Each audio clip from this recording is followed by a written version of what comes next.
Can you eat another peach, check another tweet, make another phone call, scroll on repeat? Can you eat another peach, post another pic, read another article, give another click? Just eat one more peach. Just thumb through more stuff. Don't actually read the thing because the headline's just enough. Eat another peach, eat another peach. It's empty calories, but that sticky knowledge tastes so sweet. And if you want to stop, no one will understand. And no one stops for long. They've got peaches in both hands. And Eve, I'm supposed to thank you? Or am I supposed to blame you? Or maybe it's not your fault and Pandora feels ashamed too. Or maybe neither did it. And it was all the men. And they fed the women peaches and then blamed it all on them. Welcome to Radical Listening, the Portland podcast where we talk to local artists about their work. I'm your host, Phil Johnson. And I'm your co-host, Clifton Holtz-Noggle. Today we speak with Kailey Rhodes and Claire Rigsby. Kailey and Claire are two members of the group that put together Mythology of Blame, currently playing at Portland Playhouse on their website, portlandplayhouse.org. That production is on their website through January 20th and is available also on youtube.com. This was a really fun interview. We talk about the show in depth, and they unpack some of the more intimate moments of the process, which I thought was really cool. Also in headlines, we talk about everything from Bitcoin to the recent siege on the Capitol. Several celebrities pop up during the conversation. It's pretty fun. So I hope you enjoy this episode. Here's Claire Rigsby and Kailey Rhodes. Today on the show, we have Kailey Rhodes and Claire Rigsby, who are involved with Mythology of Blame at Portland Playhouse. It's currently on portlandplayhouse.org through January 20th. Kailey, how are you doing today? I'm so excited to be here. What's up, guys? Oh, doing well. Doing well. How about you, Claire? I'm good. I'm glad to be sitting with y'all. You know, the world is burning, but we're here talking about art. Yeah, we're getting used to that. Which is good. It's good. Yeah. That's a She said with terror in her eyes. Yeah, it's a weird time to be trying to make art for sure. Because it's like you want to focus on it, but like the moment you focus on it, something crazy fucking happens, you know? Now I have to take time to process this before I can even try to respond. It's distracting. Yeah, I feel really fortunate that actually we filmed Mythology of Blame in the first week of December after having the whole month of November on the heels of the positive election results to kind of just... We really got to ride the tide of feeling positive and feeling like we had a win and create something together as women safely in COVID times, but also feeling like, okay, we're nearing the end of 2020. We have a lot of information about the virus. We have an understanding of how it's transmitted. We understand that we need to wear masks, and we understand the risks that we're taking, and we need to be careful and communicative and honest. But we're really glad that we didn't film Mythology of Blame earlier or later. No, I know exactly what you're talking about. It was kind of just the perfect time. It was so great. It was so great. Oh, thanks, Claire. Yeah, I'm curious about that process. How much time did you actually get to spend together? Oh my gosh. I think that we only had like maybe 4 or 5 rehearsals in person. Is that about right, Claire? And then Wasn't it like 8 meetings total in less than a month, including filming? Yeah. And our longest rehearsal, I think, was 4 hours, and I think that was our film day. Most of our rehearsals, I think, were 3, and again, we only had 5 total. And it's important to state that there was no script. These were fully devised pieces written by each of the 5 women, inspired by a piece of mythology or folklore, or simply an idea of how blame has infiltrated our society, especially to blame the most disenfranchised among us, people of color, women, even in some degrees like that are much less insidious, like children. We blame. And I think that what we ended up creating was, it didn't start off this way, but I celebrate that it became this, was a very feminist and feminine commentary on blame.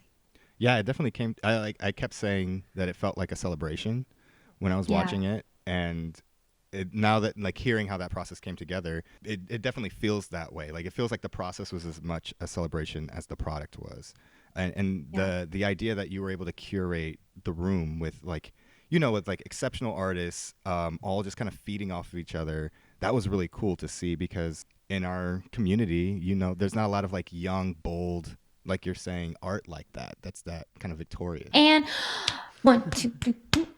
Is that how you You pick win. the pieces? So scissors beats paper for the listeners who She can't did see. it. Yeah. No, I was just going to say, first of all, I have to commend Kailey Rhodes because she brought all of us together. And I was also going to say, like, it's very rare. I mean, I'm trying to think right now, besides maybe the Wolves, it's very rare that you get to see a group of young women or, all together on stage here in Portland. I think it's really rare. I mean, this was my first time working with every single one of these women in the show, which is wild. I mean, of course, we know each other, although I barely knew Ty. Me too. And yeah, so rad. And so it was just this incredible experience. I mean, honestly, I have not been through such an easy devising experience in a really long time, or maybe ever. And we did half of these things over Zoom. And Kailey just presented this idea to us and was like, write a piece that speaks to you, and come back. And then we came back and we talked about it. And it was like, I'm having trouble with this part. And people would give their 2 cents. And all of a sudden we were talking about imagery, and all of us were seeing this water imagery and we were seeing this kind of movement. And it just clicked. It just really clicked in a way that was so refreshing and empowering. And also super honest. Yeah. Because that's not to say that there weren't like tense moments. I mean, like, Claire and I are pretty radical friends, and we like exchange words. It's what we do. We're in a relationship, and relationships are honest. And like that's what devising should be. Yeah.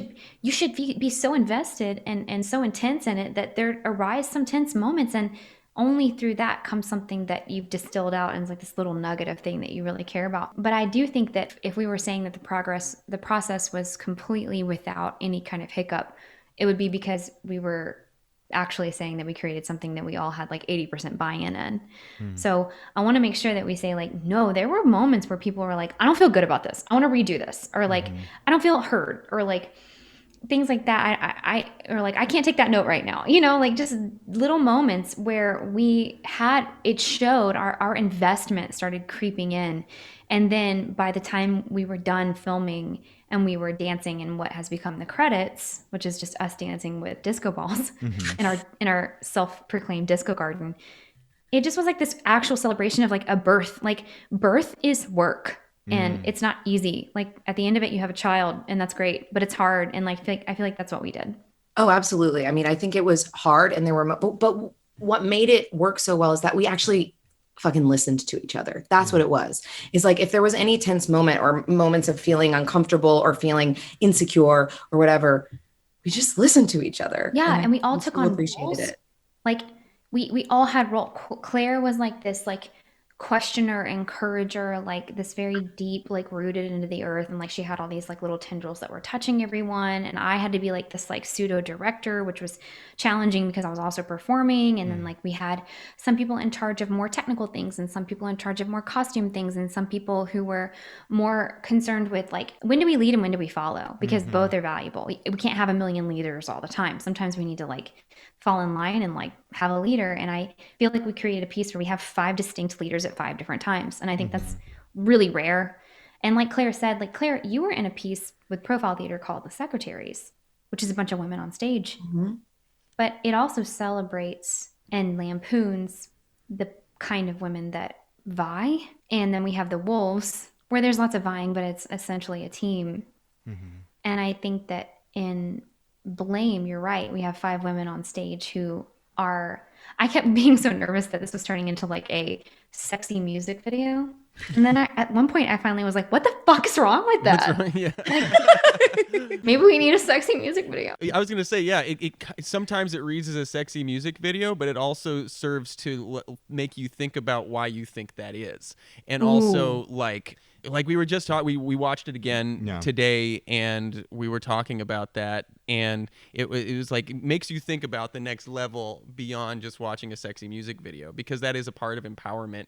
And I think a part of that empowerment is transforming the male gaze to start to question why we think that something is a sexy music video or whatever. There's moments during it where you can really tell how aware, and I don't actually know how aware or even what you were thinking in the moment, but it was like I could tell how aware you were that we're looking right at you. And you know what I mean? Like there's this awareness that you all had in these moments, and then you have these close-ups and all of that. So it's like I'm falling into a trap that you're setting, but it's also there's this like weird thing where it's like you're giving me permission, but it's really cool because it's set up where you have all the control, and you know, and in the way that you would want it to be, or at least that's the way it felt.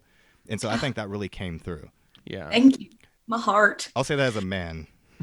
No, I so appreciate that. And you guys should, run for office. Okay. No. Never We need again. more You see what happened? I don't want to yesterday? get shot. Just kidding. You know what? Claire and I'll run for office. You guys can be in our cabinet. All right. Okay. That's actually Sounds cool. like too much work for me, but if you insist. I think that I wanted to ask Claire a live question. Go for it. I love that. Claire, you ready? Maybe. I mean, we can just edit it out if we don't like it. I doubt it. Okay.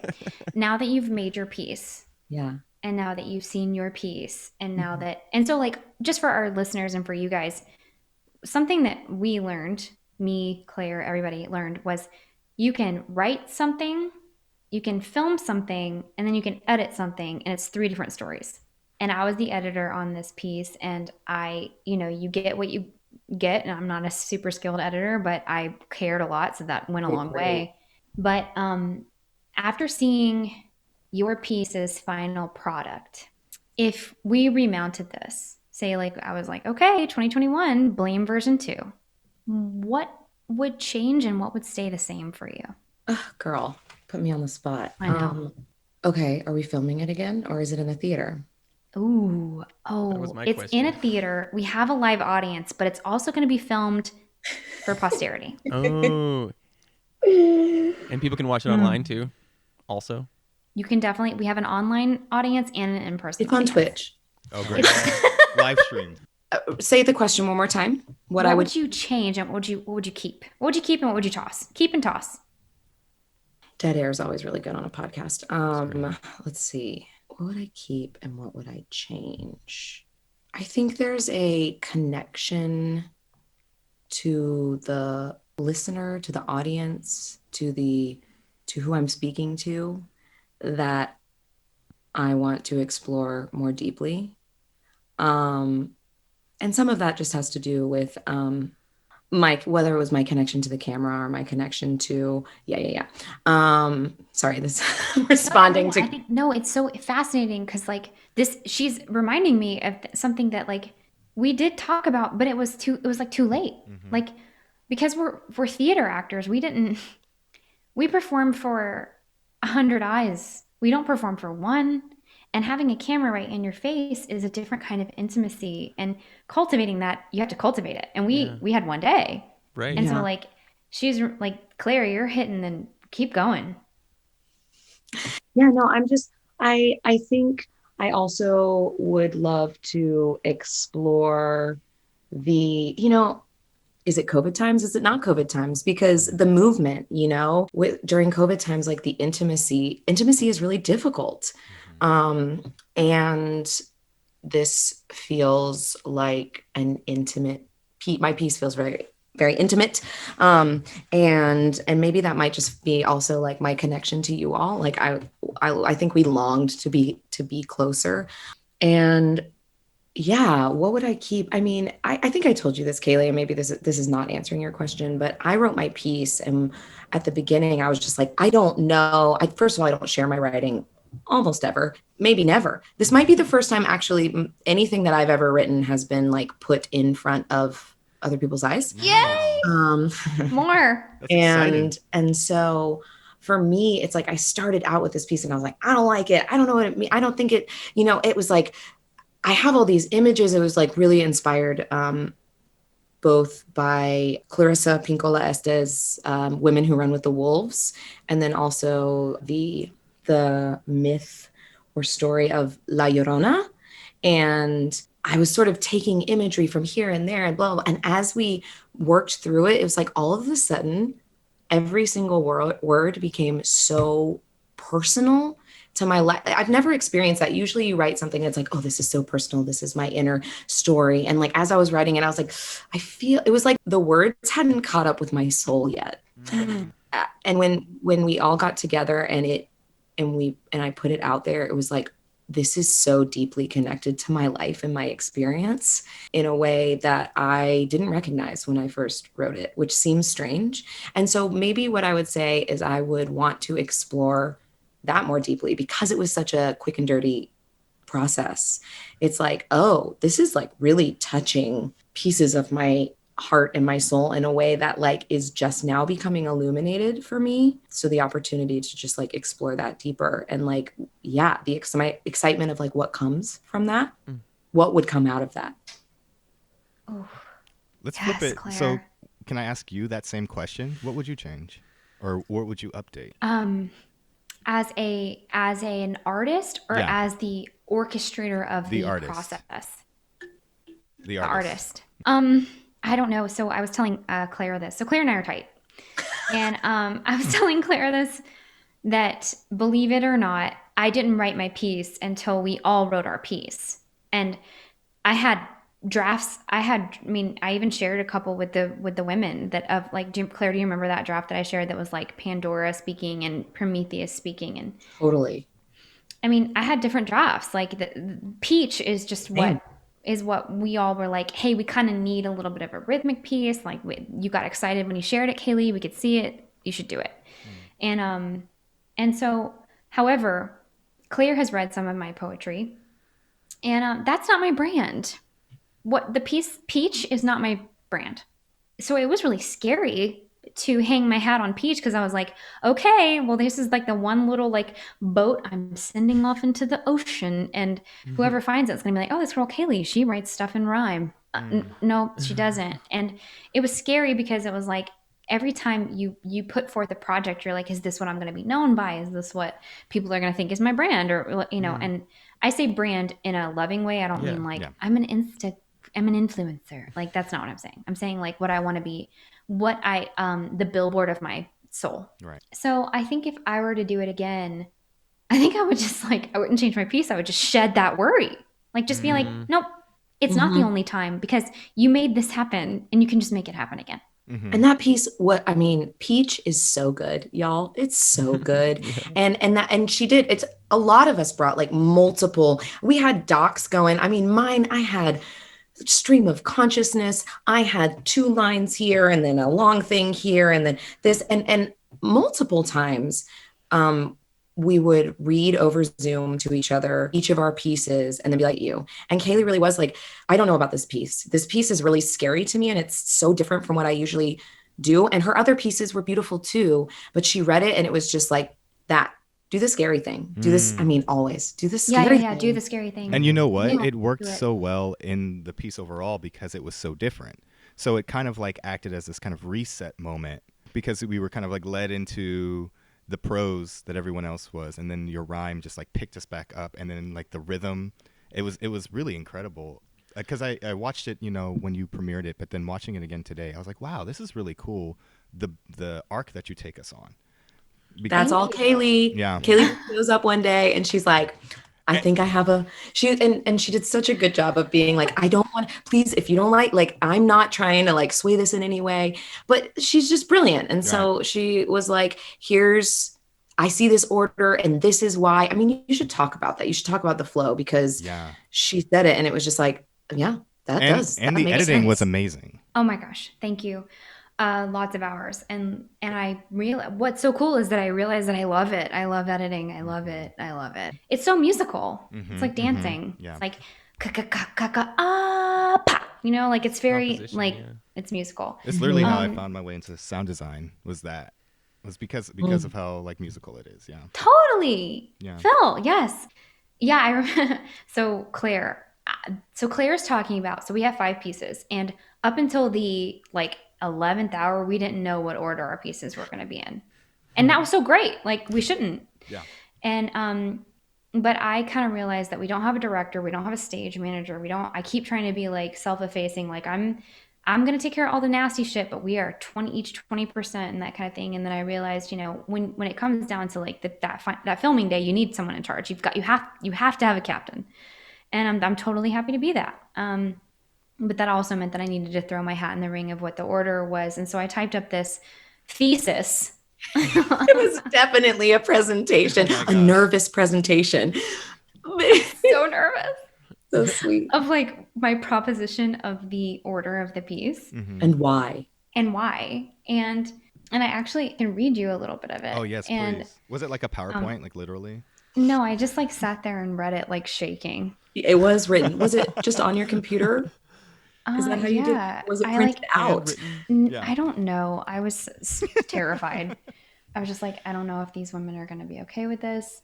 But all of us were like, yeah. Yeah, like all of you were so amazing about it. Well, and what's so funny, Claire, is what I was going to tell you is that I got home and I read it to Matt, my partner. He just like, he does this like really excited for me. He does this thing where he like puts his head down and he like looks at the ground and he just like snaps over his head. Like he said, some kind of like sixes, man, sixes. But like you got to look down, like yeah. like, that's how good it was. Claire, yes. And I was just like, okay, well, I guess this is what we're doing. On that whole thing of order and also the cohesiveness, there was just a cohesiveness between the 5 pieces that was so cool, especially because they were all their own piece also completely. And I think that there's something about that, like having that time frame that like, and then having all the same people working together for each of them, obviously. But I feel like I've seen pieces when I go and see something that's like a series of solo pieces or a series of vignettes, they often start to drift apart from each other. You know what I mean? But like the intentionality and like intensity of the short rehearsal schedule, the same group of people, and then like filming for one day led to this like really, it was really cool how cohesive it looked while it was giving you this whole arc. So thank you so much. Thank you. I don't know how. It was really good to hear people say what we hoped it would be. You know what I mean, Kailey? Yeah, I do. And what's so interesting is like when I was editing it, I texted the women like we obviously have a group chat. We call ourselves Rad Riot Girls. Rad Riot Girls. And I texted Rad Riot Girls and I was like, what words do you feel? We need some words. We need like these captions, these big giant captions that remind you of these things that women are called throughout history. And of course I got snake, which I love for its mythological overtones in the story of Eden. Is that how you find your way towards the peach? What? Is that how you find your way towards the peach? Yeah. Oh, totally. That whole piece is like Eden, Genesis, this story of like knowledge and whether or not we're supposed to be grateful that we got this knowledge, or we're supposed to be like, shit, it got us kicked out of the Garden of Eden. I'm choking on this knowledge. Like, what are we? Are we supposed to be excited? What are we? And can I ask, what is the knowledge? Right. Well, in my piece, what I had in my head was, so I have this, here we go, buckle up. I have this deep rooted belief that we evolved much longer than the information age that we're in now. And the saturation that we are met with every day of incoming information has far outability to healthily digest it. Yeah. And there's a reason why we have an uptick in every bad thing in our human body, from autism to depression to early death to anxiety. There's a reason. It's because we didn't evolve. I would argue we didn't even evolve to have unnatural light. I agree with that. And that's a problem. That's why we have such a hard time sleeping. But the fact that I have 1,000 different inputs of news every day, that's knowledge. And I have it at my fingertips. How lucky am I? And then you realize, no, I'm cursed. I can't escape. And if I do try to escape, there's people that tell me that's copping out of being a citizen. And I hear that too, especially as a white woman. I'm like, I can't just take a vacation. I need to fucking be here. And like reading this shit and looking at what I do, looking at what my people do. And so it's really sin and it's power and it's hard. And so that's what my piece was about. But anyway, snake. No, but it's true. Those labels were added after we filmed it. So I wouldn't say that like, my piece was inspired by the word witch. It was just like these things were added afterwards. Which I almost love, because I love showing the word witch to a viewer before they watch Claire's piece, that they really don't have anything to anchor that word on. I love unsettling them and then being like, wait, where's the witch? Well, There might not be one. Like, there was never one, bitches. Like, I don't know. I think it's like so compelling. Yeah, I was curious about that because I remember you were mentioning in like the talk back on the first one that they used to have different names, and so what was the real impetus to change the titles or give them new titles or hang new titles on them? Was it for that to be able to give like a one word kind of concise thing to it? Yeah, actually, I would say that the titles of the pieces remain unchanged. Sure. What I needed to do was have some glue to remind the viewer that what you were watching was a history or a guided journey through blame of women in 5 different ways. Sure. Cool. So I just needed to signal that. Okay, I found my piece. Yes. I found the thing that I read at rehearsal. Okay, here we go. I have some thoughts about the order of the piece, and I'll share them, but I also want to, A, hear your candid reactions to my proposal, and I want to say that I will want Tamara, who's our videographer, her input on how they flow and tell a shared story. And this is what we ended up with.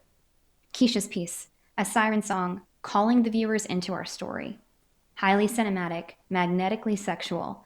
It sings and whispers, leaving the viewer intrigued with a clear connection to witchy, dangerous women of the past, present, and future. The me echoing into our next piece gives me chills. It is the poem at the top of a visual album. Ty's piece, a voice asking the questions of the entire art form itself, tenderly raw that blooms into power. The sexy, watery siren call transformed and juxtaposed with push-pull bondage. Is it sex or is it abuse? Are we tying ourselves? Or are others tying us? That plays with the ways anxiety causes self-blame and ends with movement, light, shadow, and finally darkness. Kailey's piece lights up in a shower, our longest piece nested in the middle and sandwiched between 4 dynamic pieces, heavily allegorical and choreographed, a light show, a heartbeat of love, hate, of women, technology, knowledge, gluttony, consumption, and the concept of enough. Ends in betrayal because there is no safety. Claire's piece. There is anger and there is redemption. Funneling anger and freneticism into passionate staccato, all 5 of our bodies dance underwater in a piece that begins the conversation of accountability, of peace and oneness with the earth, ending in a whispering recipe for inner sanctum. Whispering fades into breath, begins pulsing and percussing for the final piece, Drea's piece, a quiet, raw, vulnerable exploration of how we see ourselves, how we seek ourselves, how we mirror each other, how we blame. Then a turn, for the first time, humor and light, a way out, a power in the tribe, an image of women taking up space, taking back the word reckless, a light at the end of the tunnel, a triumph. A beat drops, they dance. Very nice. I would say if all directors aren't doing that, they're not doing their job. So, Right? Seriously. That's like what a director note should look like. Yeah. Thank you. It was I was writing it and I was like crying, and then I read it to my women and they were like, "Yep." They were like, "Sounds good." Beautiful. And then I came home and read it to Matt and he was like, Beautiful and like so thoughtful, and it's a monologue. Yeah. It's a monologue, and it's yeah. It was. I think the immediate yes was just like it hit so true, and also just, I mean, you can hear in the words that she says that the thought that she put into it, and yeah, you're just so ding dang smart, Kailey Rhodes. No, I think that what hit you guys was that like, hey, y'all, we're about to film this shit. And you're like, wait, what? No. When I heard that, it was like such deep love for the piece and such an understanding of all of our pieces. And it was so beautifully said that it was as if that had always been the order. Oh, Claire. And isn't that how good art is made, right? The art tells you what it wants to be. Yeah. Yeah, it really did. It Mm-hmm. begged for this order. It made sense to me. And No. I think every time I watch this piece, and I've watched it however many times y'all have watched it, I've watched it in order of magnitude Yeah. more, like logarithmic scale more, Like- because I edited it. Mm-hmm. And I had to watch the same Yeah. 3 seconds Uh-huh. like over and over to fix it. Right. And so the idea that it would be any other order than this is crazy to me. Yeah. Yeah. I just wanted to point out the videography. Tamara's videography yeah. on that was, especially So watching it the good. second time, I was like, wait, she was just in there with you like another person in the show. Like Yeah. it was, and it worked so well, and it, like I was saying before, helped tie everything together. But yeah, I was really blown away by Tamara's videography there. What was that process like of I mean, it must have been so quick to like build the thing, and then suddenly you have someone in there with you. Yeah, but it was Tamara. So we were Right. like, Well, We're like, from "Hey, the girl." beginning, it was like, oh, hell yes, Tamara's going to be filming this. We're good. Yeah. Awesome. And like there was this one moment, and you can like I could show you in the actual footage, like the thing that you've seen, where I had to cut to another clip and then cut back, because there's a moment in her piece where she's standing in the center and we're in all the four corners, and she says something and we like in on her, and we are meant to overwhelm her, and we run around her in a circle, and then we all disperse to different four corners. And when we were filming it, Tamara like came in with us, like, and we like someone hit her, and like, I remember that moment. and like you can hear it on the mic, like, God. sorry, keep going. Like, and like it's so special because she's in our piece. Yeah. She's Yeah. like, what is so? I mean, like, you will never pay me enough to like choose this form over live theater. But there's a reason we kept referring to this as like theater meets music video meets GoPro. Like Yeah. you, the audience, are with us Yeah. on stage. And I mean, like, I like shout out to my Portland grandfather, Bob Conklin. Like, if I could get Bob Conklin to come up on stage and be like, "Phoom," like with me around Drea, I would, but I can't. And he would be like, "No, I'm good. I'm gonna sit down." And like It's instead, our grandfather. yeah, sorry. He adopts all the Georgians, and I see. he'll take you too. And like, but we got to invite a viewer in Yeah. to our huddle, like so close that you would be like, "Boom." I just hit my microphone Yeah. if you didn't hear it. Oh, we heard you. No, it definitely feels that way. I was saying that it felt like the camera was another character, and to think that we as the audience are that character. We get to be there and feel that celebration with all of you. It definitely came through. It was amazing. And just like the fluidity of the camera moving in and out of the circle, and like, moving up and down and around, it just like it was as fluid as the movement was. And I thought that read really well. Thank you. And that's, I mean, it's such a testament to Tamara, because Tamara came in not even for our dress rehearsal, like on Thursday, I think. And then we filmed in 4 hours, which is already like, Oh my what? God. Five And pieces. 5 pieces. 5 4 pieces, hours. 10 minutes, 4 hours. We got to everything. I cannot believe that we started out off time. We were like, okay, we're 30 minutes off. This is not good, because of course Kailey had a beautiful schedule made. And no, thank God. There's that Capricorn in the thank chart God. coming through. Thank you. And so Tamara had seen the pieces, and then she was just in there with us and knew where to go and did things that we didn't expect, or I had an idea in my mind and it was like, oh, I didn't get that shot. And then I watched what she actually shot, and it was like, oh yeah, no, that's better. Tamara's brain. Yeah. I mean, just to have another badass babe in the room. Right. It just worked. And like, let's speak to the other badass babes. We had Charles Grant producing, Yeah. and we had Tira Hartshorn just fucking crushing it, like making dreams come true. Just being like, oh, you want that lighting? Let me do you one better. Oh, nice. Or like, oh, you need this to be rigged? No problem. Let me get the ladder. I'm like, what? Absolutely. Tira just like, I mean, seriously, I don't know how to design lights. Mhm. The first day that it was like, you can have blue, you can have purple, I was like, I don't know what this means. Like blue light, I guess. My piece is watery. So, Same. and you were so good at it, No, though. no, no. I was literally like, I was faking the whole time. I was like, these footlights. I'm like, I'm saying foot because I heard someone else say that. It was like, could you make it more blue? And it was just like, I had this moment where I was like, my piece is too blue. It's all blue. I don't know what to do. Do we need a little bit of, and like, we try different, and Tira was just like, how about this? Boom. And it was like, oh yeah, that's Yeah, it. There Oh, it yeah, is. remember Beach Sunset? That's what Yes, we the named sunrise. lighting. Yeah, the sunset one where it was just like, That was pretty as fuck. The lighting was a great element of the whole piece. No, no, no. Come on. Tell me more about how you liked it. Well, I mean, the flashing between I like when I do video work, I'm really interested in the things that you can't tell if they're a real shift or a camera shift. And so like there were moments where it looked like light was flashing, but then I couldn't tell if maybe you were cutting between two different things because I think both things happened at some point. That's all. And I thought that was really cool. It had me thinking. And yeah, the lighting, I mean, whether or not it was just lighting shifts, it was like lighting shifts between two shots, and those, I mean, they looked really cool. So made it One of my dynamic. favorite shots, it's actually two from Claire's piece. You get to see Claire's feet walking.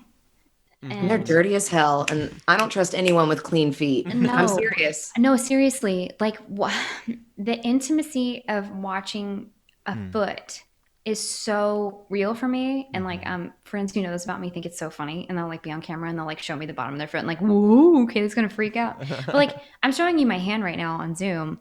It's not special. You see it all the time. The bottom of my foot, you Yeah. don't see it. It's intimate. It's an intimate part. And like the fact that Tamara could show an audience like, hey, you've seen an actor walk barefoot across the stage a million times, but have you walked with her? Have you walked behind her? Yeah. Like from the point of Behind. view of a thing slithering behind, like it's just sick. And like that was so amazing that I got to like thumb through all the footage and be like, I gotta use this foot. And like that was awesome. And then like there was this other, so editing is a lot of like mistake hiding, right? And I learned that. And because we were quick and dirty, we had mistakes. 4 And hours. I'm not talking about like, none of us ever fucked up. Do you know that, true. Claire? No, we never were like, oh, we got to stop. Yeah, you're right. Like nobody, we were actors. We were like, we would stumble and we would keep going. Like that was never the issue, but it would be like one of our Target bags that we had bought black masks in was visible. Yeah. Like stuff like that. No reshoots. And so I would have to like cut away to hide that so that it wouldn't take the audience out of it. And I had to do a lot of masking of like the exit signs because they were just neon green and things like that. But there's this one moment in Claire's piece that, because Claire's was so visceral and so with you, like Tamara was with us the whole time. Yeah. A lot of obvious mistake hiding needed to happen, and obviously. And there was this one moment where we needed to kind of like mask something, and I needed to find some extra footage. And there was this gorgeous shot. Do you know what I'm about to say? Yes, I do. Okay. There was this gorgeous, she was doing takes of her final sentence of like, you want to say it, Claire? That is how to clear the river. That's Keep the not river it. clear. There Oh my it God, is. that's not it. That is how to keep the river clear. Fuck. I know her lines though. And so she had different lighting for that. It was like this gorgeous orange sunset lighting. And so she did different takes in it. But earlier in her piece, I needed a little bit of masking. And so I was like watching that footage for those takes. And there's this moment where she's listening to someone off stage and camera's rolling. She's listening to someone. And so she's like looking far off. And Tira is messing with the lights because we're not on camera, but camera is rolling. And Claire was a necklace, and the lights changed from this deep blue to this deep orange, and it like lit her up, and it lit her necklace up. It looked like her neck was on fire. And she did not know she was being filmed, but like that moment of like, let me show you what you miss in theater and in film when you're not seeing an actor who knows they're being watched. And like, it's moments like that this kind of art lets you show the bottom of the foot, an actor listening off stage, and that is the most compelling, raw, honest material. And like, it got to happen a lot in this piece, especially in yours, Claire. And it was just really like an honor to be the shepherd, the vessel of it. Thank you. That's so sweet. You're so sweet, Lee. I definitely want to make sure. I just like want to talk about how fucking badass all the other women in this piece are. I Go feel for like it. we have, but we're not Absolutely. like saying names. Like to be able to like Yeah, to go be give able to everybody a work shout out. with Drea and Ty and Keisha and everything that they brought. Like I said, we were so cohesive, and also we have such different brains. Our brains are so different. We work differently, and people were just. I mean, like Keisha would just come up and be like, "How about this? Let's make this thing," and or have a design idea, or also, you know, she knows lights better. Like I'd be like, I don't know, and she'd be like, bump it up 25%. Yeah, and meanwhile, Drea would be quiet, and then she would say a sentence that made everybody shut up. Like, Nope. when you're quiet, people listen when you talk, and like Yeah. what you're saying is because you weighed your words. And then we've got Ty over here, who's just like, we were like, Ty, can you do like a warm up activity for one of our like Zoom? And she was like, I got you. What's the color of your heart? And then we were all like, I think it's like a clear mauve. Like, is it Everyone amethyst? starts crying. And like we're on Google. Large. It was that was like one of our first Zoom meetings. Actually, our first Zoom meeting, I was dry. It was the day that we found out that Biden had won. Oh, That was wow. because I drove to the coast and I was on Zoom on the phone with horrible service. And I didn't know that. So that's you're great. hilarious. I was at the coast on a phone trying to dial in, couldn't see anyone, and was so excited by the end, just hearing how different people's brains worked and what they were excited about exploring. And, you know, Ty blew me away with her artistic eye. Mhm. Like she was like, I don't know. I was thinking that maybe we could like play with ropes. I think we added that 2 days before.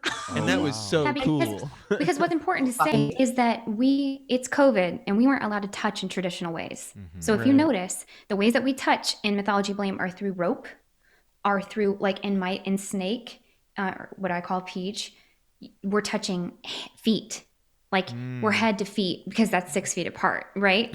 Not for me because I'm 5'2". Right, but- 5'2", but Right, it's cool. You're doing your best.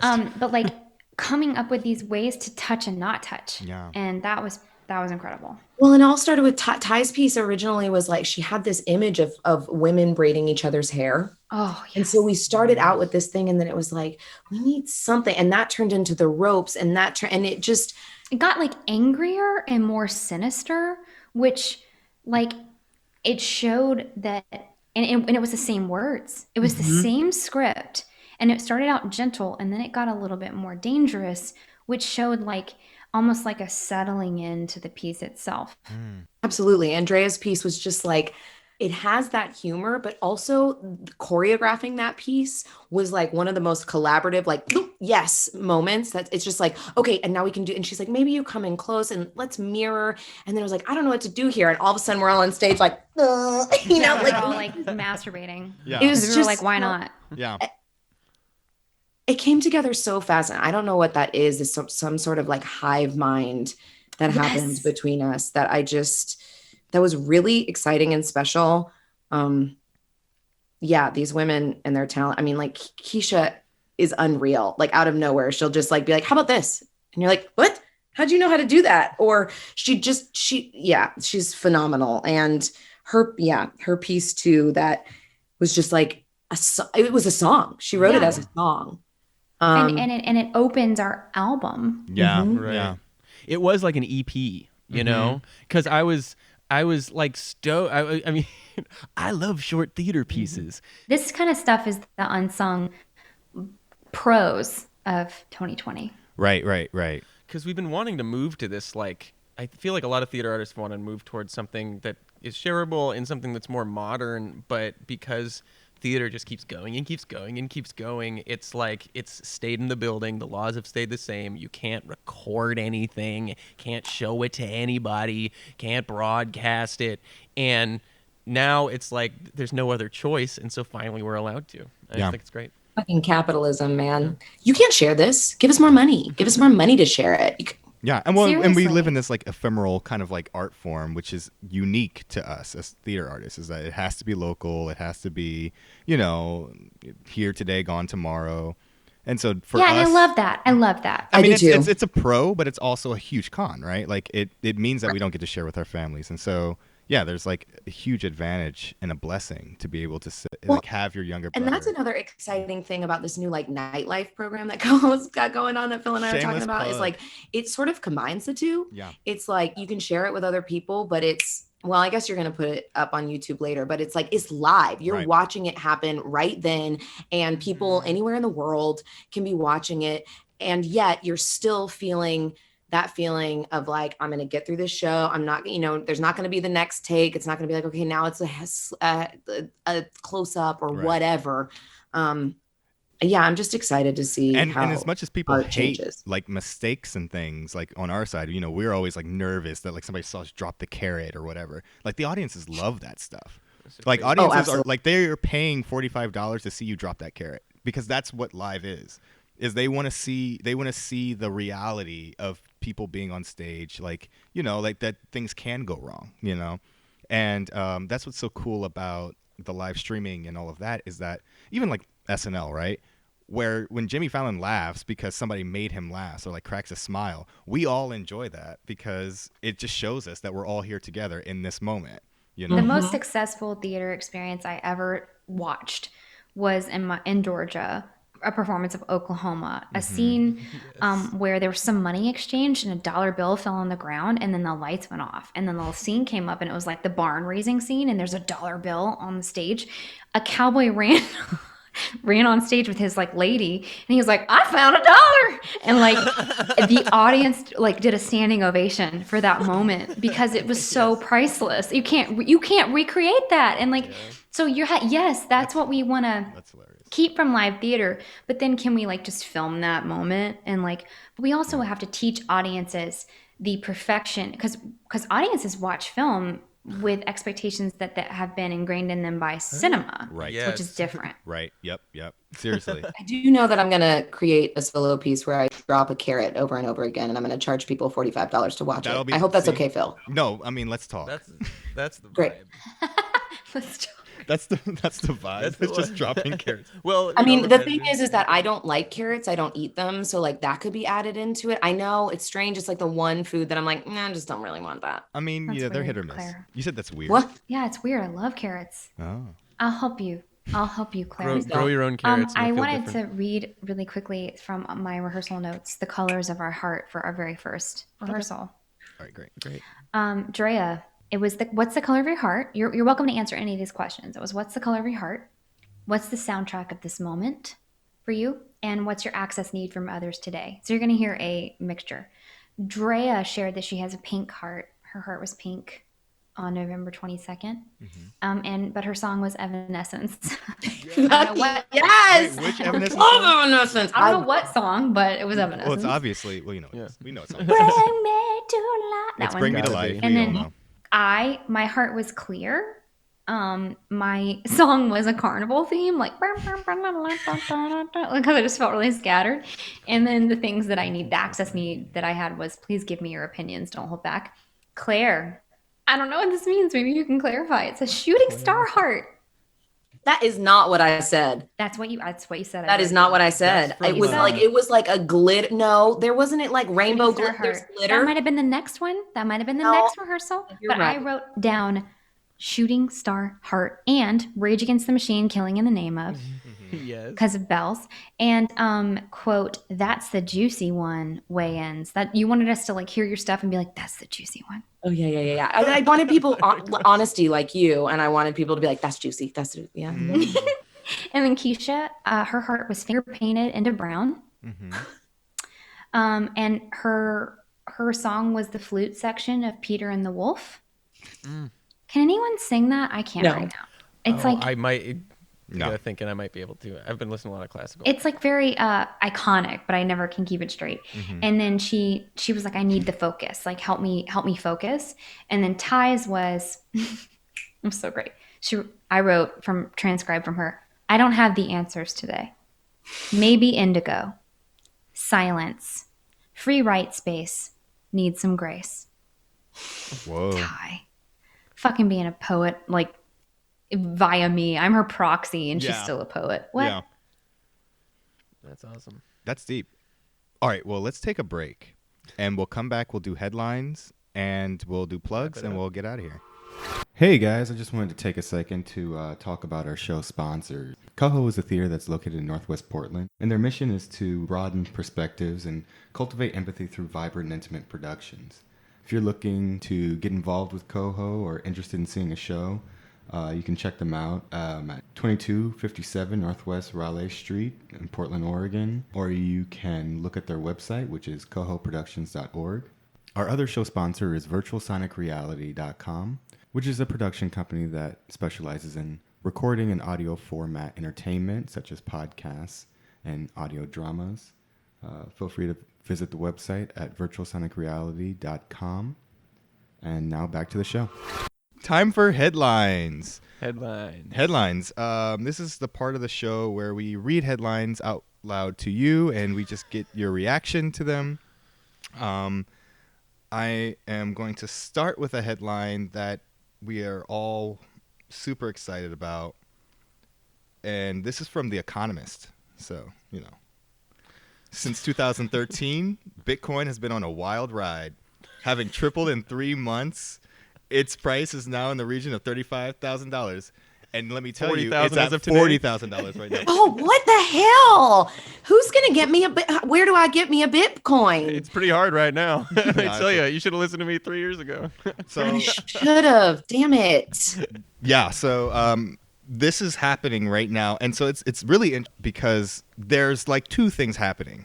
One is like political, and it takes a lot of the oxygen, out of the media room.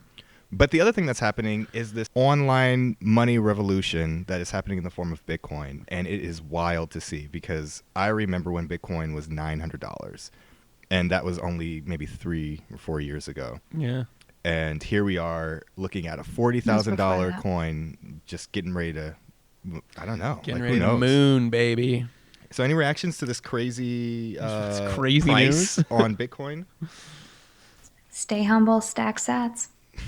Okay, coming from a non-nerd, all of you guys, and you guys are rich nerds. That's great.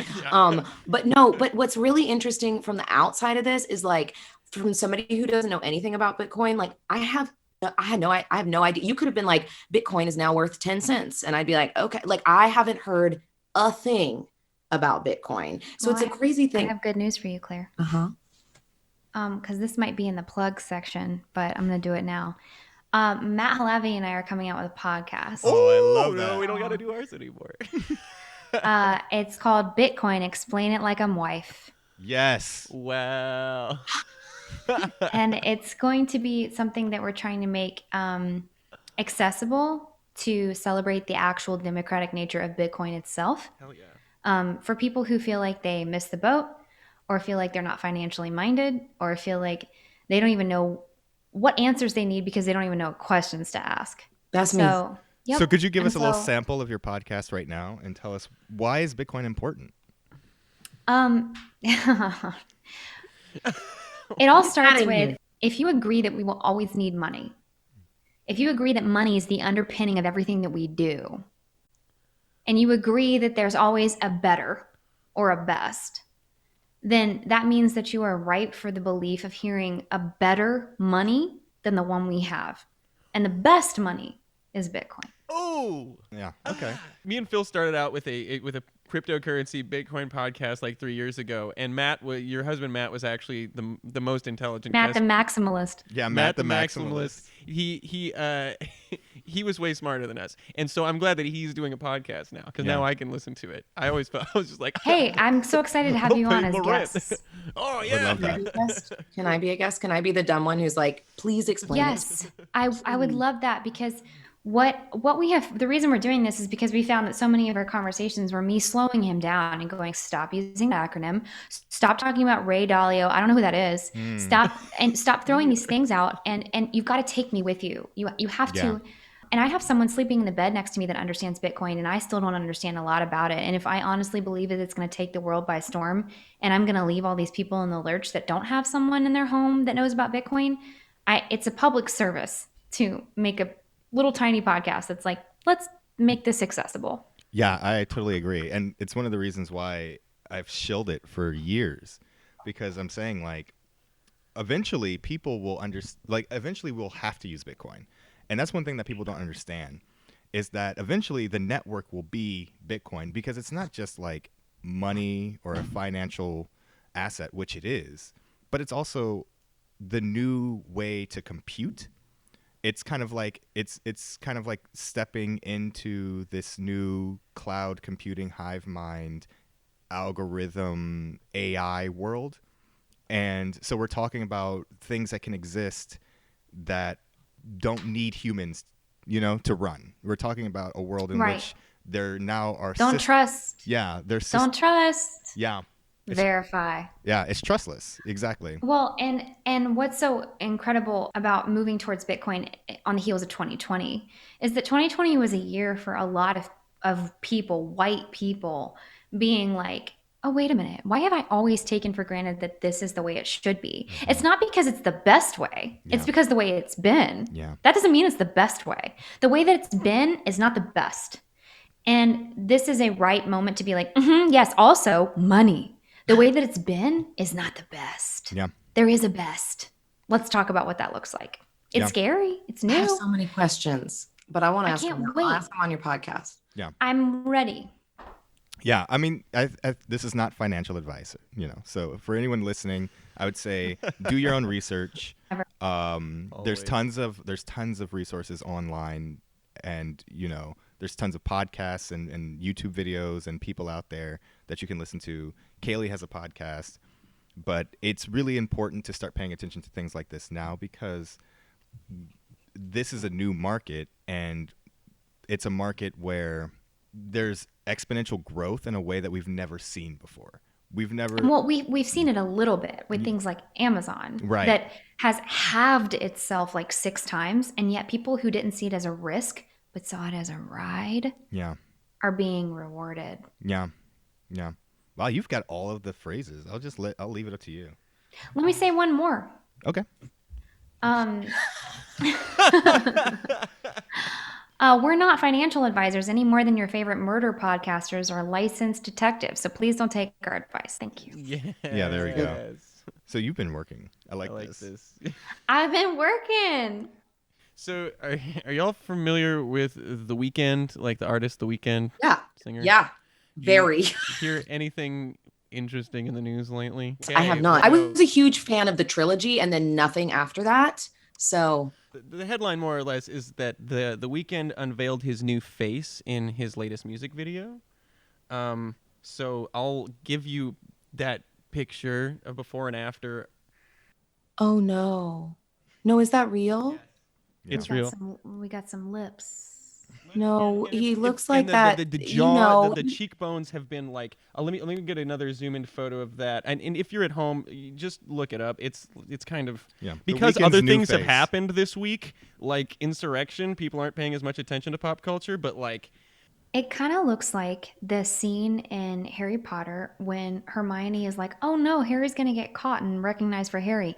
Let me shoot a stinging curse at his face that makes it blow up. Yeah, it does look like And he's been. that's what the Weeknd. that's so hard because I'm like, you know what? You want to get plastic surgery, fucking get it. That's like right. do what you want to your body, do whatever. But that is shocking. It's Yeah. shocking. And for some reason makes me feel sad. Although if Right. that's what he wants, fucking do it.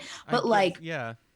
whoa. That's a lot at once. It's not even like a rolled out new face. Right. It's not like it's slowly. Yeah, that's a mask. That's a whole new mask. Right, Yeah. right. And I A whole new man. because yes, Hey, high school empowerment and Kailey. like look how you want, but there's also the side of it that's like. But apparently consider our he- feelings. but consider our feelings. But yeah, I mean, it's like what made him feel the need to do that? Beyond me, but it's just like it doesn't look like a human face almost, Right. like a mask, like you're Well, saying. and also like what society are you signaling to that this is expected to be successful? Yeah. Right. And you're signaling it to a lot of young people. And I Well, feel also like Girls.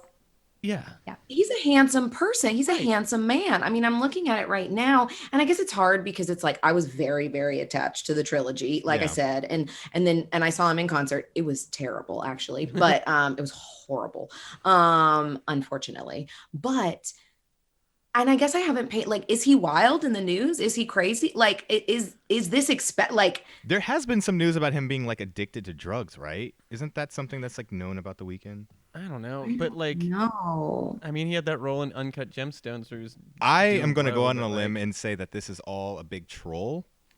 And I don't know when You we're think it's gonna prosthetics? Yeah, I don't know when we're gonna get to the other side of this troll, but He'd been we like will. posting photos and bandages and like Yeah. facial bandages for like weeks, which could be a really. I mean, it's really easy to troll the internet right now because you're just at home and you can really control how people see you. Right. You know. Like, how do we know it's not a deep fake? Yeah. Right. Like, is it, I don't He know. posted I that just, on his Instagram. that's not a human face. That is No. like, It's like a cartoon. Vernon Dudley.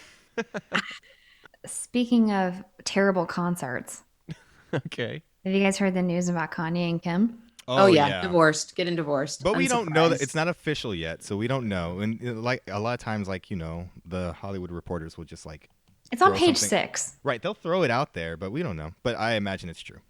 So my question is, what's up with Jeffree Star? Because Jeffree Star is mixed up in this whole thing. Because they're saying that Okay, first of all, I am not hip to anything. I'm a grandma. I didn't know what Twitch was. Somebody sent me this video where Jeffree Star is like talking about, I don't know any of it. I don't know. Like, I was just like, what is this connected to? How did this come around? Like, yeah, somebody explain it who understands it more than me. well, it's not going to be any one of us because none of us know. Well, I mean, the most that I've heard, and I don't know really anything about Jeffree Star, and I've also heard that these rumors are kind of like baseless or like really just kind of out of left field, is that like Kanye was going, it was the rumors that Kanye slept with Jeffree Star or was having an affair with Jeffree Star or something, and that just kind of blew up. I'm looking it up. Yeah. I'm looking it up that Jeffree Star addressed the theory that Kanye West is in his sunglasses reflection. Like, Oh, I hate what? this is how it gets I started these hate days. this And shit. there's like all this really high def footage of like a tiny human, maybe could be a humanoid alien. We have no idea because it's tiny, in Jeffree Star's sunglasses, and it's like that's Kanye West. Yeah, and it's Like confirmed. if we were in Vegas and everybody like was like, hey, look at these sunglasses and tell me who that person is, everybody would say different shit. It is just a person that's like a biped, just like an erect thing on two legs. We're gonna And start I think the seeing only thing Kanye- I've ever heard about Jeffree Star is that he's racist. Yeah, I've heard Is that true? plenty of Another thing times. that was basically the piece of information that went along with that I heard. It was like, oh, this racist makeup person, I don't know, which is Makeup. Yeah. Yeah. Well, Anyways, okay. there you go. I think maybe she's getting divorced because Kim's just too busy at law school, you know? That's what she said. No, that's literally what her excuse is. And she said she's getting really serious about her law, which is probably the truth, and I believe that. Well, remember when Kanye, when he was running for president recently, said like something about to the effect of like Kim doesn't want me to do this. Kim was telling me like but blah blah Kanye blah. is Like made a. you know, I know, but like you know. I don't, you not know, always I think lying. Kanye gets so worked up sometimes that, like, that was the whole thing. Well, Like, he he kept having definitely mental does. breakdowns, and then Chris. No, Jenner well, he's was like- having a mental crisis. no. It's, you know, Yeah. it's, I don't know. I think he's just really paranoid about Chris Jenner, which makes sense to me. I would be terrified. I'd be terrified of Kim Kardashian just walking by. I don't. Kim seems like she's sweet, like in person. She seems like she's actually. If nice you showed and- me two doors and you're like, behind this door is Kim, and behind this door is Kanye, Kanye. and behind this secret third door is yeah, who who's do I behind that door? want? Maybe Ghislaine Maxwell. Mhm. Interesting. I would go in that one because I would be like, tell me the truth. Okay, that's a good. Yeah, I like what you did there. But I wouldn't go into either Kim or Kanye because I think they're both unhinged I mean, I because agree they with chose that. each other. And you don't think Ghislaine Maxwell is unhinged? Yeah. But she can't take me. Look at her. You could blow her down like a house of Also, cards. you're In saying a that- tiny Oh, you mean, town like, fight? in Delaware that my friend was like she was just like living in a teeny tiny town She was before like, they oh got no, her. I'm living off of crab legs and caviar. Yeah. So- Wait, if we're gonna talk about celebrity stuff, which I know nothing about, I just learned about Same. all this Hilaria Baldwin stuff. Oh my God! No, nothing. So attached. good. Twitter was Tell going I actually crazy don't know. yesterday. So if you want to Please, tell yeah. me the Okay, let me give you the wait. short end. Let me give you the Let's short play- end. Let's game it. Let's gamify it. I'm gonna Okay. set a timer. I'm going to set a timer for 30 seconds. Okay. And you have to get it in 3, 2, 1, go. Okay, Hilaria Baldwin is married to the Alec big Baldwin. thing. Thank you. And this whole thing is that she's a ballroom dancer, and she's like, I'm from Spain. She has this whole accent. There's all these videos where she's like, how do you cut the how to say it in English? Cucumber. All these things. Like she's going through all, and she's like, I'm from Spain. I'm 11 seconds. Oh God. Okay. And then they went through her genealogy, and she grew up in fucking Massachusetts, and her entire family is from Massachusetts, and they've been there the whole time. And she went to NYU, and she none of her family is Spanish for the most part.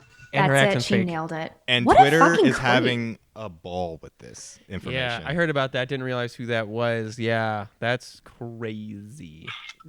It's fun. Speaking of What a weirdo. problematic accents. But I mean, also like, yeah, speaking of, but also like, is she at this like point? Has she reached the threshold where like it's harder for her to talk without that accent? No, that's the thing, is that they had all of this stuff where it's like she's on blah blah blah talking on TV, and then all of a sudden it's like some other video footage of her just like on Instagram, and it's like, where's her accent? Where's She's your like accent, the go, dude? Latinx, And she's putting it out there. Rachel Where did Dolezal. Lindsay Lohan get her accent? Remember that? Oh my God, I remember that. Yes. I don't remember that at all. I don't remember that. I remember when Madonna got kind of British. Kind of- Britney too. Transatlantic. You want a hot body? I remember when Oh, Christina Madonna. Aguilera used to really, she'd be like, my name is Christina Aguilera. Yeah. I was like, no. But kind of more than Britney being British. I'll let Christina claim that. I read, you remember when Britney got married for 55 hours Yeah. Yeah. to her friend? He was spotted at he was one of the Trump people storming the building. No The way. cap- the building. Wow. Was he the dude? One of the dudes in like all the fur? I don't know. That That, shit- you know what dude- that guy's name no, is? That dude. QAnon Shaman. Oh of Jesus. course. Oh wow. Okay, that dude with all the fur, he has an Arizona acting profile, and it's like has this place where you're supposed to list your school, and he wrote Hard Knocks. Oh. Gotta love that. Okay, so You just love like to speaking see of it. all this, just my other headline was literally House Speaker Pelosi calls for the 25th Amendment to be invoked against President Trump. Can he just please go to jail? I mean, Lock him okay, this is up. a confusing thing when we're talking about like abolition and all, but like, fuck. How many times do you have to be impeached? Right. Yeah, and to me, I'm just like, this is a goddamn shame that it took this long. Like, Yeah. and the fact that all these Republicans now are finally like, this is how I really felt. It's like, then why didn't you fucking say it 3 years ago? It's 5 worse years that ago. some of them aren't changing their True, mind for shit. but Still. like Lindsey Graham, like fuck you. Like you were saying, it was like going to the fucking principal's office, and Lindsey Graham's like yelling at Congress for like putting up with Trump's bullshit. And it's like, dude. Yeah, delusional. I mean, the thing that's so fucked up is it's like Trump needs to be in jail. All these people need to be fully disgraced and never in politics again. And the problem is that none of that shit's gonna happen. None of them None are of gonna it. face shit. Follow the money. And we're gonna like in Yep. next week we'll be right back to it. We'll just be the same old. Yeah. I Yeah. mean, there's a lot of liberals that are really disappointed in Biden. They're like, Biden's not a progressive. Yeah. ugh. Biden hates black people. Right. And I'm like, that might be true, but nobody can be a bigger scourge stain on this United States than Donald Trump. And I don't just mean because he's embarrassing. I mean because he's in control of things like nuclear weapons. Yeah. And he's No one wants to unstable. talk about that. Or specifically, the National Guard, which he did not Refused call to send yesterday. in. Yeah. So- Oh my god. Yeah, he had to be like persuaded. No, Mike to Pence send did it. in. It wasn't Pence. Trump. Oh my gosh, did you guys hear this? I have a headline. Okay. Yeah. Mike Pence unfollowed. It's Donald Trump. it's not real. I looked it up. I immediately looked it up, and it's Oh, not real. The thing where he Why are you raining on my parade? The I'm Pence sorry, because I have that's how my good brain works. parade. Because facts matter, Kailey Rhodes. Well, according to Newt Gingrich, feelings are a form of fact. Oh. Did you guys know that he said that a long time ago? He's a that's psychopath. true. He's the cause of all of this, by the way. I Newt think I Gingrich? remember that. Yeah. Newt Gingrich. He's the cause of it. Yes. He's the one who was like was partial birth Tea abortions, Party. and all the Republicans were like, Yeah. "Oh my god!" Uh-huh. And he just like took the ball and ran with it. I mean, there's He's also still something running. like Dick Cheney. It kind of like expanded the role of the president in a way that ultimately gave Trump the power that he had. So there's I'm some, still really upset about this Mike Pence Twitter fake thing. Of course, it- of it's course. been Okay, debunked, Claire, but then it you know also is what? probably Here, true. I'm going to toss a ball in the air and I'm going to hit it. It's badminton, so you have a while. It's going to come down in a second. Tell me an interesting thing. Tell me some juicy shit, because you just took my juice. Yeah, you got to replace her juice. I did. I told you all about Ilaria Baldwin, and I just sent you the whole story on Instagram. Okay, she's off the hook. Hilaria. She hit the badminton back. Ilaria Baldwin. There were more feds protecting the state building in Salem yesterday than there were in fucking downtown Washington, D.C. at the capital of our great nation. Now, here's the thing. Okay, the police were involved or they're terrible, right? And I'm not going to believe that, like, people... Not that these people didn't have awful intent, but if like an actual tactical group of armed terrorists decided to try to go in there and kill everyone in there with that level of security, it would have happened. Yeah.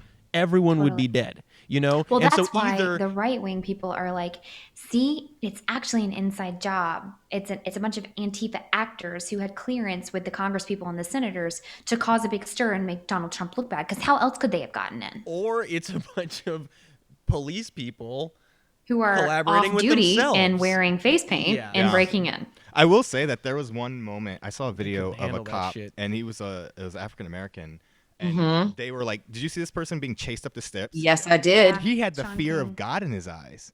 Like, Yeah.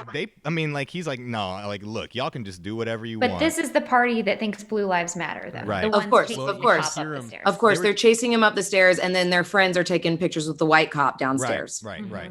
Yeah. ACAF. I didn't know that was a new What does that stand saying. for? Yeah, What what does is that that? mean? Is All cops are friends. No way. I said we all. heard that Yes. yesterday and we were wondering. I said all cops are fascists.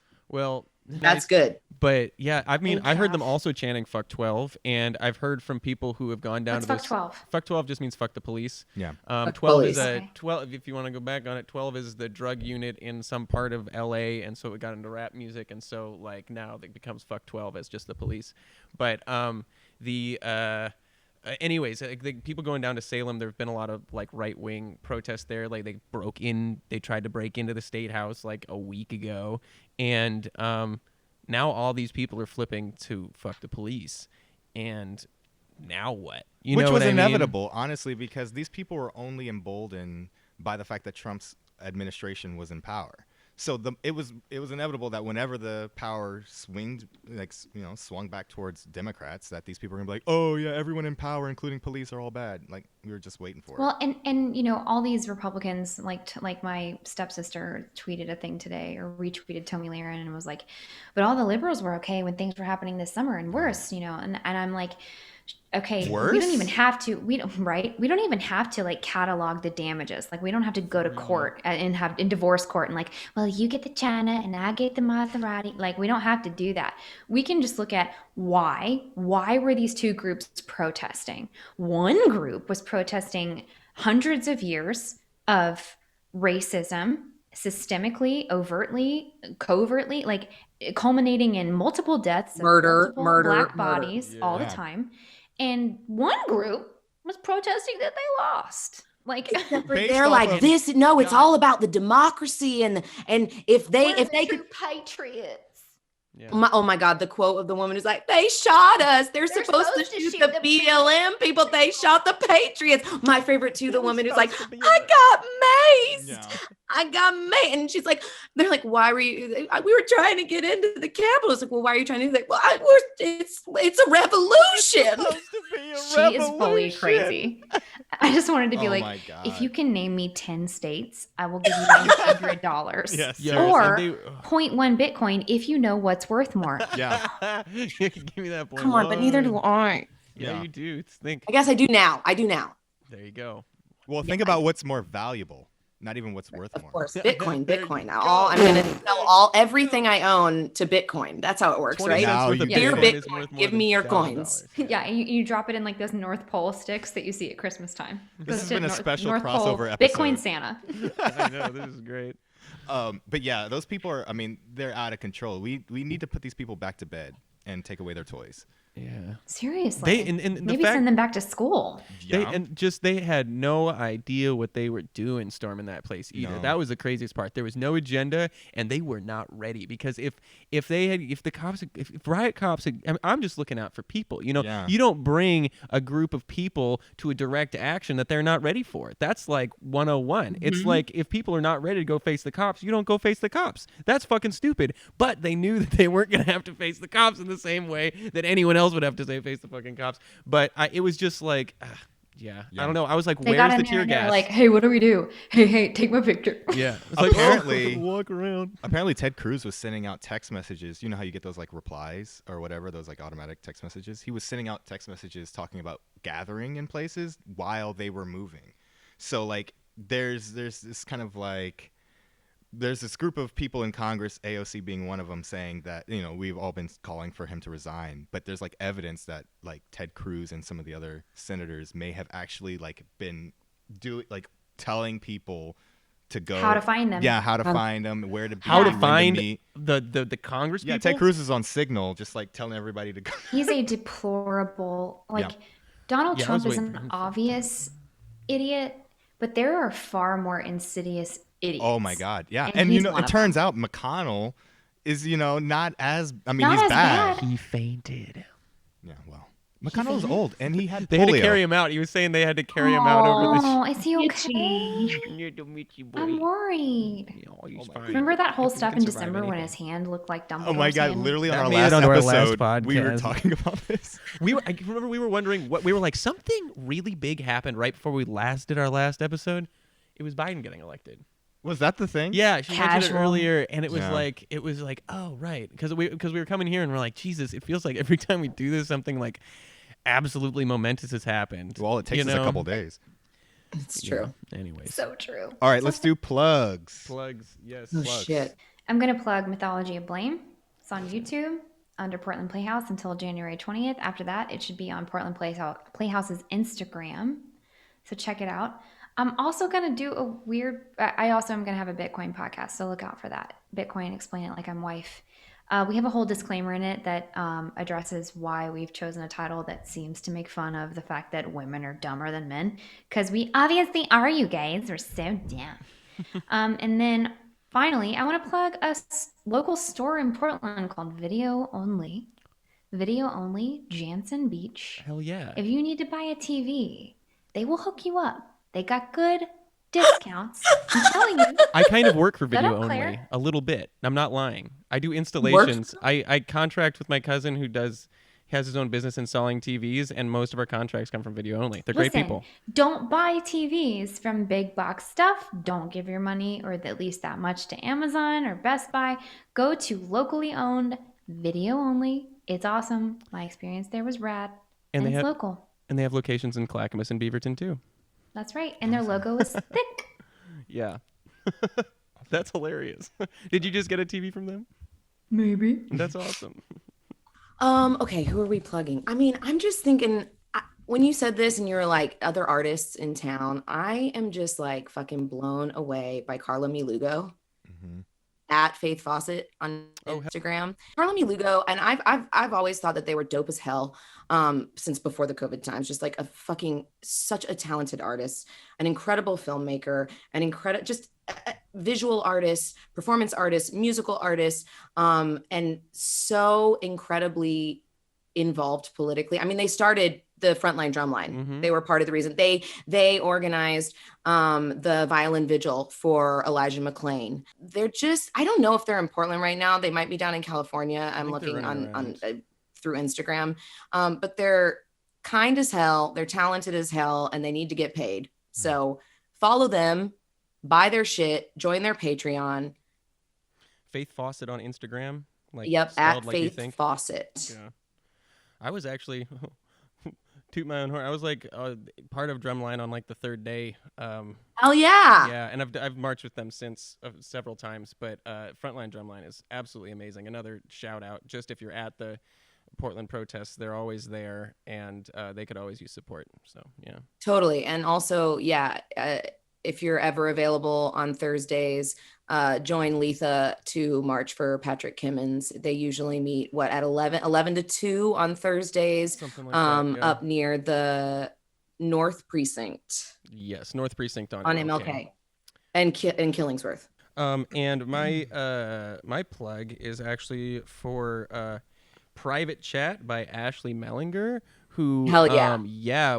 That popped up because, I mean, if you go and watch Mythology of Blame on YouTube, chances are this will pop up right after or a couple slots after, because it's on the Portland Playhouse YouTube and produced through there. But I think it was produced by Ashley's actual company, and it was really, really cool. It's like this really cool short film about camming work, and which is a big part of a lot of people's lives right now, and kind of the dichotomy between the old guard of people who have been masturbating online for money for a long time and people who are, trying to make a quick buck now. So it was real relevant, and it was great. Yeah, it's really great. You got it. Ashley and Treasure are both fantastic in it. Yes, absolutely. Yeah.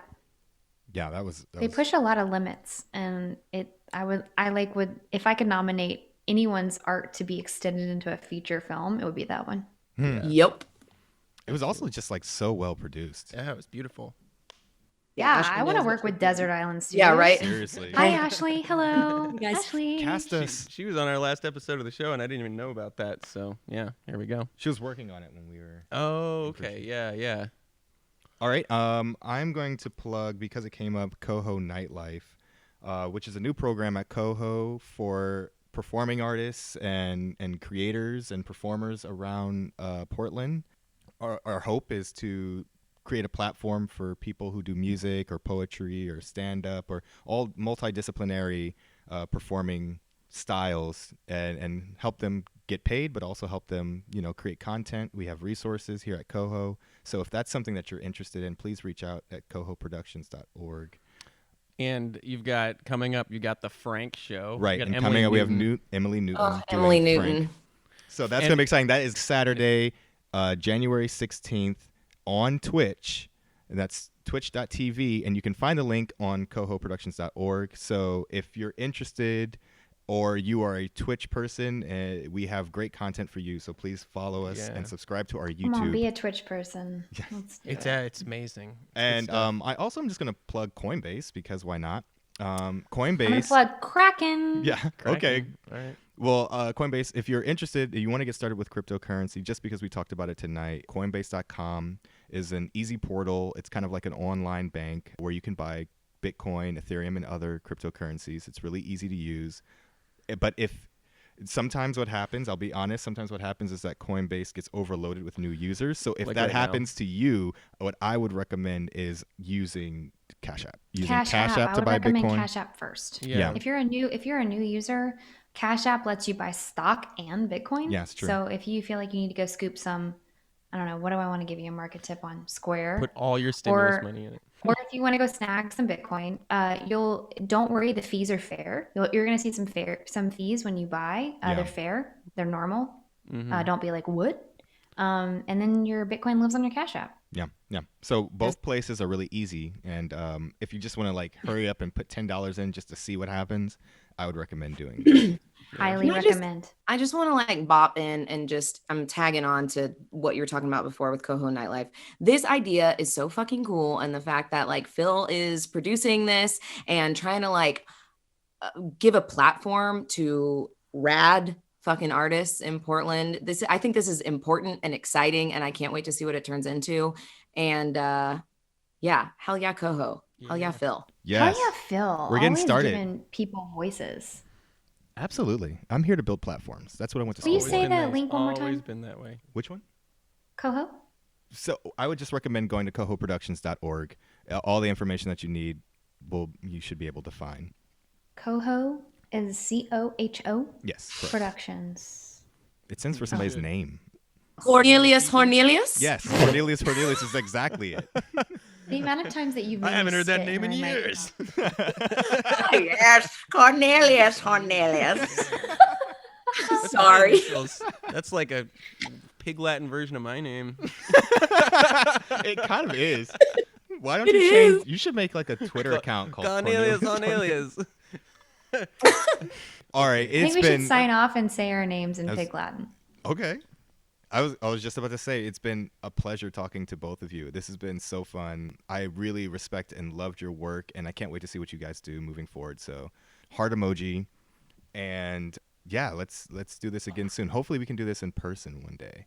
Thank you so much, Phil. You guys are rad. I love you too, Clifton. Love you and too. I love you so much, Kaylee. Oh my And gosh, this is I me love being that. really uncomfortable with people saying they love me. This is what I do during things. I just put my shirt over my Putting your face. shirt over. So There thank she you for all the goes. nice things you said. Great. Y'all are wonderful. I'm so filled from tonight, and those hours flew by. Wait, someone else do it. Ailey K, Odes Ray, There it is. and Lair K, Igsby Ray. There it is. Oh, you're fluent. Lifton. Oh, here we go. Here we go. I went to a Pig Latin immersion school.